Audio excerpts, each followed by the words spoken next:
Antes de começar o vídeo, eu tô aqui pra apresentar vocês o Destravando o Iceberg.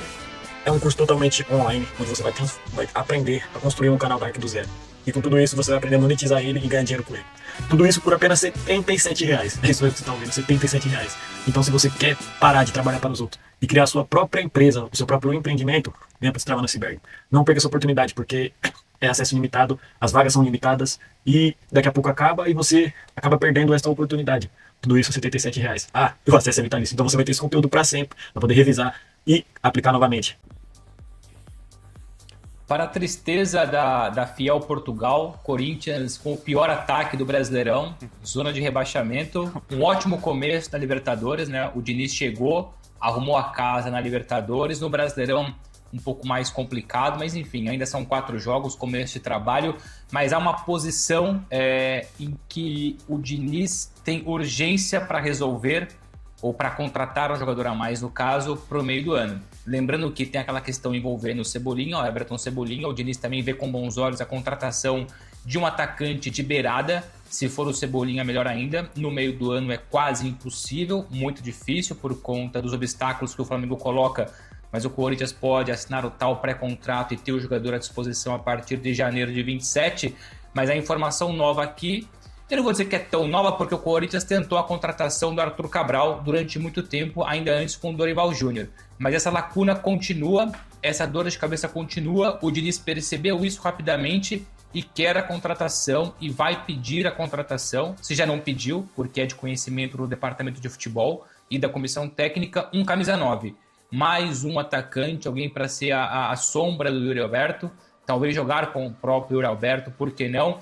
E o extra aqui, essa é a parte mais nova da informação, é que a prioridade, no caso de contratar um camisa 9, passa por um jogador que esteja jogando no futebol brasileiro, até pela facilidade, entre aspas, de negociação, porque o Corinthians, com alguns problemas financeiros, evidentemente, prefere um empréstimo ou uma negociação facilitada do que olhar para o estrangeiro, olhar para a Europa e ter que negociar em euro, ter que negociar em dólar e ter mais dificuldade na hora de contratar. Então, o Corinthians, se já não definiu um nome, porque eu não tive acesso ao nome ou aos nomes, mas defini aqui, ou tive a definição sobre o perfil, as características e o mercado, que no caso é o brasileiro, alguém que jogue no Brasil, que não seja, evidentemente, o titular indiscutível no seu clube do Brasil, e claro que não tenha cumprido, ou que até o meio do ano, no caso logo que abra ou reabra a janela de transferências, não tenha cumprido os tais 10 jogos do Brasileirão.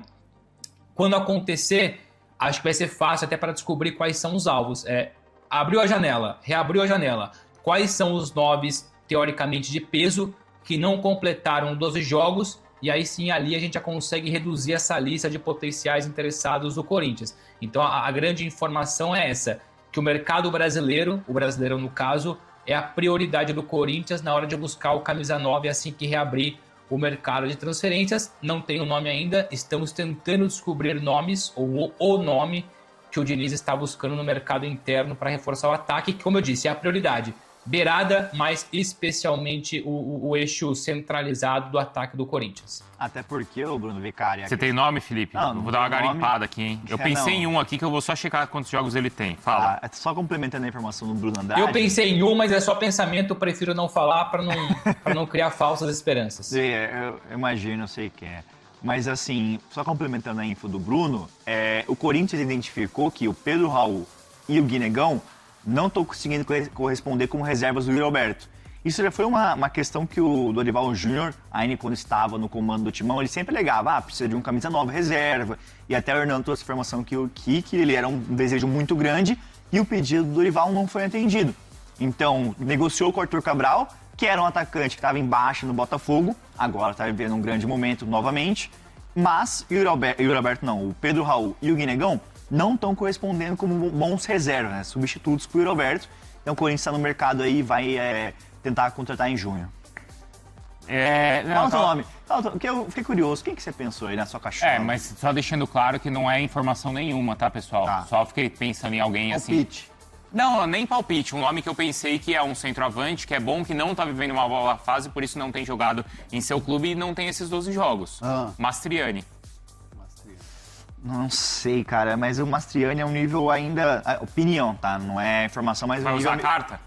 Não chega a ser uma opinião longa aqui, mas acho que é um atacante que não chega pra substituir o Alberto, ser um bom substituto, assim, pelo nível que ele vem apresentando. Mas esse nível não vai ter. Vai ter, que não jogou no Brasileiro, Bruno?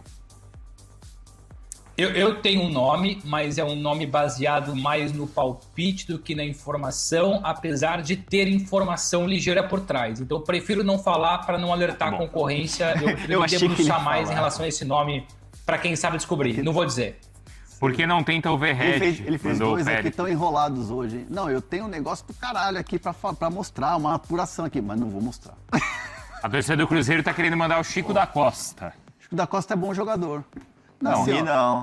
Vamos lá. Uns vamos 3 lá, ou 4 mandaram aqui, Chico da Costa. Vocês querem falar sobre essa questão do substituto? É só pensar, gente, qual era o centroavante que o Corinthians negociou e não deu certo na janela? Arthur Cabral. Arthur Cabral. Então pega o nível do jogador e é mais ou menos esse. Um jogador que pode estar em baixa no clube, Também. tem um protagonismo e tá aí. Então, aí a gente precisa pensar, precisa filtrar, né? Jogador com esse perfil e que não tem jogado. O Chico da Costa é esse perfil? Não é. O Chico da Costa acabou de chegar no Cruzeiro. Foi Quantos comprado por jogos 6 fez milhões. o Pedro no Flamengo? Só uma dúvida? Não, não, né? Calma aí. Brincadeira, calma, brincadeira, calma, Sério. calma. Quantos jogos fez o Haaland no City? O Vitor Roque, quantos jogos? O contrato do Cristiano Ronaldo tá acabando. Ó, o Caleri fez 11. O Caleri Caleri fez pode 11 ser, no hein? Brasileirão, mais fala um. do Caleri Com a aqui. renovação. tá Já falando. renovou o contrato, Caleri? Não. Olha aí, olha aí. Já Olha aí. Ô, gente, Será que é um indício? vamos falar Se o sério Caleri agora, joga- vamos se o falar Caleri jogar sério. no Vou falar a Corinthians- fonte é sério. Não, vou falar um negócio aqui, pilha. Se o Caleri jogar no Corinthians, eu encerro minha carreira de jornalista. Nossa. É pilha ou plirra que você falou? Não, tô falando pilha. Ah, pilha, tá. Você encerra a carreira? Se o Caleri for contratado agora pelo Corinthians, com 11 jogos, eu encerro minha carreira de jornalista. agora. Lógico, agora. Mas se for no futuro? Não, no Não, Ele não vai ele também, falou né? agora, ele falou agora. No futuro, ele já deixou bem claro que Que o quê? que não joga em outro clube. Cara, mas que declaração. Não, se ele for contratado agora, eu encerro minha carreira de jornalista. Tem um nome que falaram aqui no chat que até faz sentido, mas tem contrato com o Cerro Porteño, né, que é o Verratti. É, É um então, jogador muita gente que falou Mas bem. o Verratti com o Diniz não morreu de fome lá no Verdade. Vasco, cara. Mas se ele quer eu tô pensando no cenário assim, se ele quer um centroavante Cano. com camisa... Eu duvido. Perguntaram Cano. Tá sofrendo de contusão, né? Cano e Diniz cara, aí- é arroz e feijão. Aí velho. é legal, É hein? arroz com feijão. Será que é? Será que achamos? Vamos mudar de assunto? Olha aí, Bruno. Esfregou a mão, ó. O Bruno tá esfregando as mãos, ó. Quando ele dá, É o essa, gênio quando da ele hora. dá essa risadinha, só falta ele coçar o bigode, dá uma risadinha e coçar o bigode. Não, falta o bigode, falta o bigode agora. Falta o Aí, bigode, olha lá, ó. olha lá. Então, beleza, ó. Tá vendo? como Sorrisinho tá Bruno tudo? Andrade. Deixa eu falar uma outra informação de Corinthians aqui. Vamos aí, o Bruno Andrade completa e depois a gente fala Boa. do Grêmio. Pediram Carlos Vinícius, excelente, né? Mas também não acho que o Corinthians vai tirar o Carlos Vinícius Ah, do ele tá Grêmio. renovando com o Grêmio. né? É. Lembra quando o Carlos Vinícius foi oferecido pro Corinthians e o Corinthians não quis contratar? Isso é Olha, até um bastidor aqui, essa né? grana. Não foi, Hernan? Acho que eu, você e o Bruno Andrade, a gente trouxe, foi ano passado isso, que quando o Carlos Vinícius estava para ficar livre no mercado por conta do Fulham, ele foi oferecido pro Corinthians. E chegou a negociar com o Corinthians, só que o Timão viu uma necessidade que, ia gastar muito com ele, não era uma prioridade no momento, e ele falou assim, não vamos contratar o Carlos Vinícius, que chegou a ser sondado pelo São E Paulo, ele né, queria Hernan? muito. Sondado não, chegou a ter uma conversa. E aí o O Corinthians... Lucas Moura, inclusive, ajudou nessas conversas.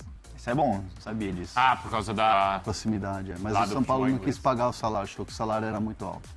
Poderia ter pintado no Corinthians não quis, São Paulo também não quis, e hoje está destruindo o Grêmio, né? Boa, bom. E vai renovar o contrato, em breve deve Faz assinar. muito gol ele. Boa. Bruno, Ah. você vai completar? Sobre outro assunto, nada a ver com o Corinthians.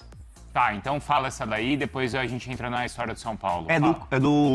do Corinthians que eu tenho informação ainda. do Corinthians. Tem mais uma, é do Kaká, né? Porque o Kaká, ele jogou no sábado contra o Vitória, contra o Corinthians, né? Ele tem Jogou? Jogou. Pagaram o Milão? Então, essa é a questão. O Vitória, ele queria antecipar a compra do Kaká. Por quê? Ele está emprestado até o final do ano. O empréstimo ali com a opção de compra de 2,5 milhões de euros, mais ou menos 14 milhões de reais. E tudo indica que o Vitória vai comprar o Kaká, tá? Então o Corinthians deve, ao final do ano, vender o Kaká. Mas tem uma obrigação de compra prevista em contrato que, se o Vitória permanecer na Série A e o Kaká atuar em pelo menos 60% dos jogos do Leão da Barra na Série A, o Vitória é obrigado a comprar o Kaká. O Vitória queria antecipar a compra do Kaká, tirar essa cláusula dos 60% dos jogos. O Vitória tentou mudar o contrato. Foi uma negociação que rolou de sexta para sábado antes do jogo. O Vitória tentou mudar o contrato, que era tirar essa obrigatoriedade de 60% dos jogos e essa multa de R$1 milhão, esse PIX, pelo Kaká ter atuado contra o Corinthians por empréstimo. O Vitória queria retirar esse valor e já antecipar a compra do Kaká. O Corinthians não. O Corinthians falou assim, não, eu não vou aceitar isso e eu quero esse PIX, né? Que pode ser pago até o final do contrato. Então não precisa aquela questão que o Hernando já trouxe aqui, depois de utilizar o jogador por empréstimo, teria que pagar 48 horas pós-utilização, não precisa. Pode ser quitado até o fim do contrato. Então o Vitória deve comprar o Kaká, mas tentou mudar o contrato ali antes do jogo para antecipar a compra do zagueiro. O Corinthians não quis, falou, não, vou manter o acordo inicial e fim de história. Mas foi uma tentativa do Vitória aí que gerou um ruído nos bastidores entre a diretoria do Timão e do Vitória.